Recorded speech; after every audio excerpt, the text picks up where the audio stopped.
Okay, Brooklyn. Okay, so for my story, we need to think back to 2007.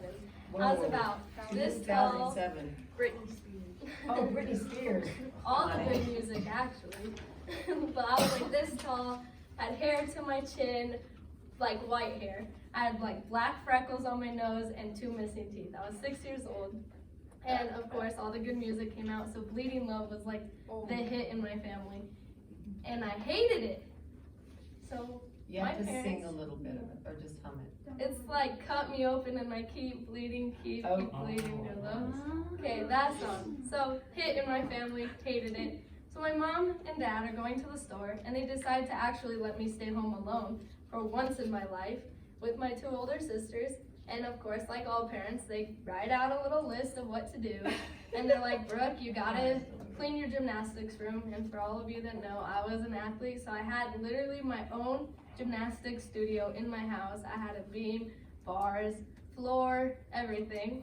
And so I just had to pick that up, and then my sisters had to do the dishes and vacuum. So of course, I'm 6 years old, I don't want to do my chores, so I'm sitting on the couch. They do their dishes, and now they're vacuuming. It's probably been 30 minutes, and this song is still playing. They're screaming it at the top of their lungs. So what do?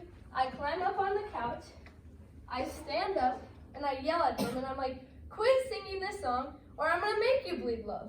And they laugh at me and sing louder. So I'm sitting here, and I'm like, what can I do now? So of course, there's freshly washed dishes. The sink is still full with the dirty dishwater. So I walk over, I try to find the biggest, sharpest object, and I find this big old chopper knife. I stand up on the counter, and I yell, quit singing this song, or I'm gonna make you bleed love. And what do? They just look at me, because I'm little, I'm not gonna do anything. So with this chopper knife in my hand, I jump off the counter, and I run after them. And they're running around the house, and they finally run out the door, so I lock every door in the house. And at this time, my parents have been gone probably 45 minutes, and they said they'd be back in an hour. So I go back, and I sit on the couch, and I wait. And I'm like, okay, I gotta do a little more than just chase them out of that house. So I go over, and I find the clean dish rack, and find the dirty dishwasher, and I dump all the clean dishes back into the water. I go back to the couch, and I sit and wait, and they're in the backyard trying to get in, and they can't. So I hear the garage door open, and I'm like, shoot, my parents are home, what do I do? So I run over, I unlock every door of the house, I run back to the couch, I lay down, and like all the younger siblings, I know how to cry, on cue. You tell me to cry, I'll cry. You tell me to stop crying, and I cry louder.